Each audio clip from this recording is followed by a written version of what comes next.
Hello everyone, আশা করি আপনারা সকলে ভালো আছেন।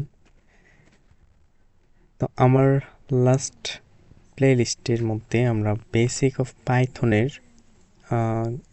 একদম বিগিনার লেভেল থেকে কিভাবে আমরা শুরু করতে হয় এবং কিভাবে হাই হ্যালো ওয়ার্ল্ড প্রিন্ট করতে হয় ধাপে ধাপে কিন্তু আমরা শেষ করলাম। মোটামুটি বেসিক একটা ফান্ডামেন্টাল আমাদের শেষ হলো। তো এখন আমরা যে এই সেকশনে যা করব সেটা হচ্ছে ইন্টারমিডিয়েট পাইথন।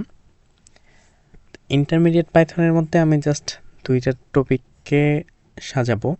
একটা হচ্ছে অবজেক্ট ওরিয়েন্টেড প্রোগ্রামিং, আর একটা হচ্ছে ডিএসএ, মানে হচ্ছে ডাটা স্ট্রাকচার এবং অ্যালগরিদম। তো এগুলো হচ্ছে মূলত আমাদের বাস্তব জীবনে এবং এআই রিলেটেড টপিক।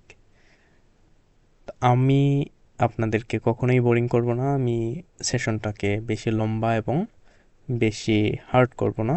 সহজে কিভাবে শেখা যাবে এবং সহজে মেইন টপিক কিভাবে আমরা ব্যবহার করতে পারি এবং কিভাবে আমরা অ্যালগোরিদমটাকে ফিল করতে পারি, সেগুলো নিয়ে হচ্ছে আজকের এই প্লেলিস্টটা সাজাবো।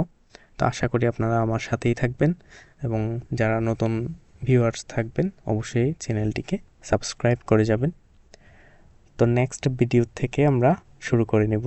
দেখা হবে আগামী ভিডিওতে। এই পর্যন্ত আপনারা ভালো থাকুন, সুস্থ থাকুন। টাটা।